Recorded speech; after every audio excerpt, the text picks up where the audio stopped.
What's up, y'all? My Take Monday, but it's a sad day in Cowboy land. Cowboys lost to the Falcons 27-7, and sad to say it wasn't even that close. I mean, it was a game at the beginning, but at the same time, it wasn't. I mean, we were down Zeke. We didn't have Tyron Smith. Then Sean Elliott ends up leaving the game. We didn't have Dan Bailey. I mean, it was just kind of a conglomerate of things that could go wrong.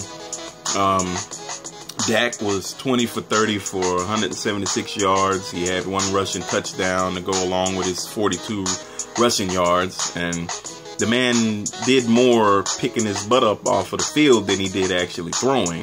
I mean, it was ridiculous. Chaz Green, I feel bad to say it because I don't like calling people bust. You know, I don't want to be considered a bust in my job.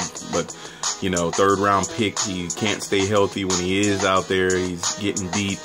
You know, I personally think that he did all right when they had him at guard a couple of times that they did, or right tackle. So I'm not willing to wave the white flag just yet. But at the same time, I mean, Troy Aikman, who doesn't hold back when it comes to calling Cowboys games, this guy is the most horrible performance ever seen. So, you know, it was pretty bad. It was a bad day for Mr. Green.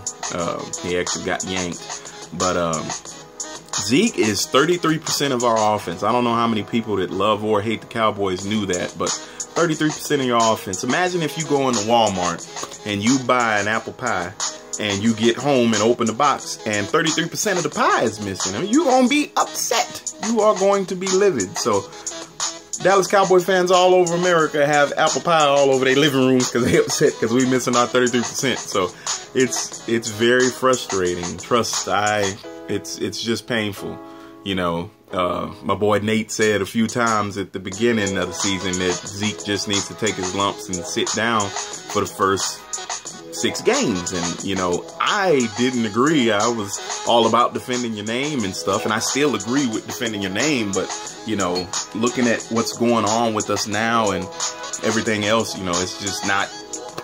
We were just starting to click, and, you know, could have probably went on a little run or whatever, and now you're sitting here. Morris didn't do bad. 11 carries for 53 yards. I mean, it wasn't horrible. We just kind of got taken out of the running game early. And of course, you know, the ESPNs of the world and other news stations are going to just play the plays that Morris got stopped in the backfield, and it's going to make you want Zeke that much more. But I mean, he just couldn't run the ball. You know, the lanes weren't there. Quarterback has linemen in his pocket. I mean, it was just a bad day all the way around. Witten was our leading receiver with 7 catches for 59 yards. Old man River keeps defying time, so please do not ever think that he's going to sit down. I think he's going to play as long as Jerry's going to own the team, and Jerry ain't going nowhere.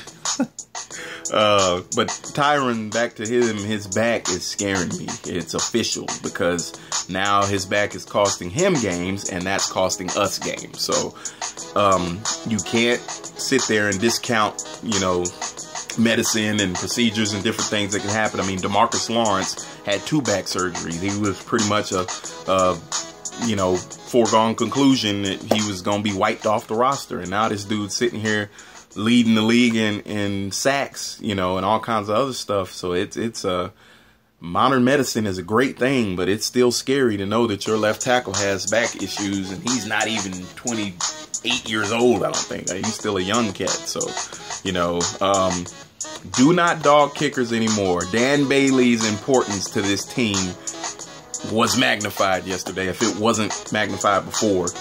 You know, going into the 4th quarter, they were up 20-7. If it's 20-13, it's still a ball game because you're only down 7 points. So, I mean, missing 2 kicks is a pretty big deal. You know, 50 yards is nothing to Dan Bailey. So I hope, you know, we don't take kickers for granted. I understand they're not the biggest, strongest, fastest, but when you need 3 points, that foot's gonna come in handy. So Dan Bailey, we hope you get well soon. Please come back, and we hope you're healthy and ready to go, because we probably gonna still kind of be in the hunt, and there's gonna be some games that we win by 1 point, 2 points, 3 points. So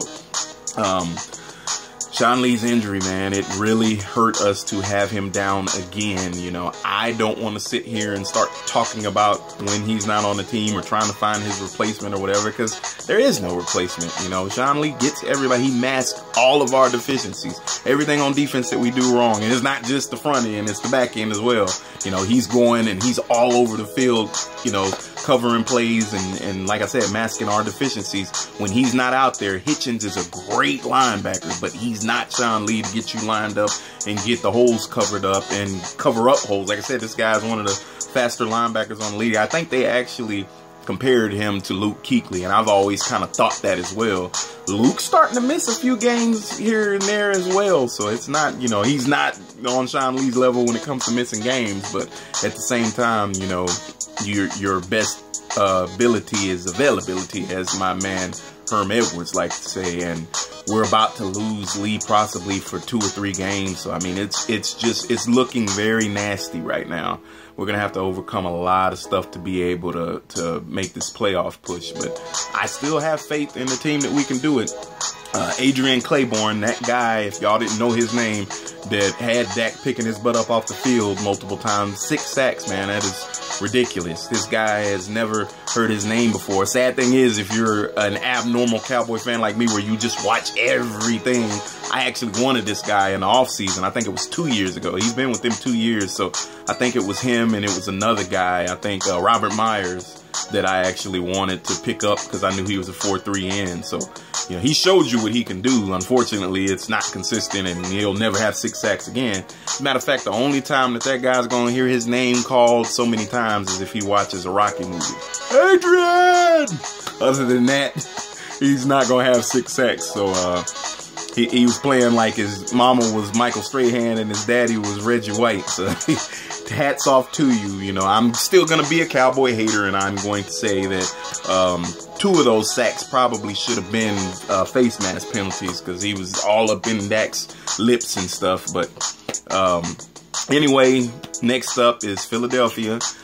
Our division games, you can't ever pick them, so don't be surprised if our little 5-4 booties end up upsetting the Eagles. Everybody's probably got them pegged to win by 15 to 20, but we can do some things. We're just going to have to get our protections right on the line. Hopefully Smith can come back, and hopefully the defense doesn't fall apart, but it's kind of... It's there, you know. It's there for us to either go all of the way. I like the fact that Dion and LT actually on primetime on the NFL Network had us still going 10-6. So, you know, we still have a chance. It's just whether we're going to seize that chance. So, go Cowboys. Win, lose, or die. Dallas Cowboys till I die.